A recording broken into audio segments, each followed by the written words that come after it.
ఓం శ్రీ సాయిరామ్. 2019 సంవత్సరం అక్టోబర్ నెల సనాతన సారథిలో శ్రీ సత్యసాయి ప్రబోధ మాతలోని మరికొంత భాగం తెలుసుకుందాం. సాయిరామ్.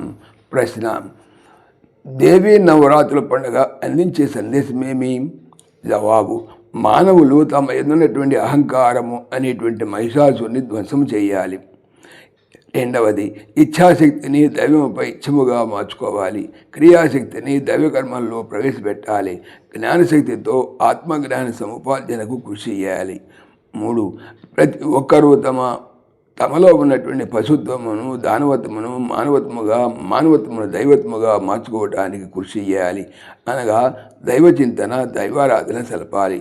ఇక 4వ పాయింట్, జన్మ ఇచ్చిన మాతృమూర్తిని దుర్గా, లక్ష్మీ, సరస్వతుల సమన్వయ రూపముగా గుర్తించి వర్తించాలి. 5వది, నవరాత్రుల పూజలందు అంగార్పణ పూజ ఆచరిస్తారు.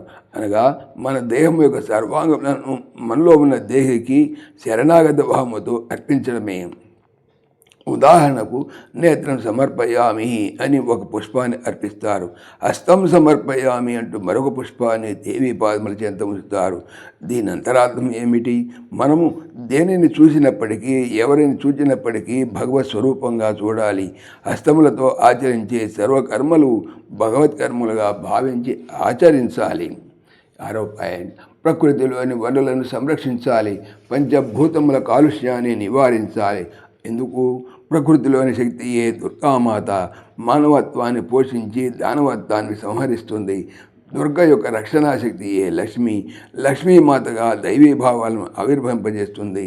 సరస్వతీ మాతగా పవిత్రమైన వాక్కును ప్రసాదిస్తుంది. సాయిరామ్. ఓం శ్రీ సాయిరామ్. ఈ ఛానల్కి సంబంధించినటువంటి పూర్తి సమాచారము డిస్క్రిప్షన్లో చూడవచ్చును. సాయిరామ్.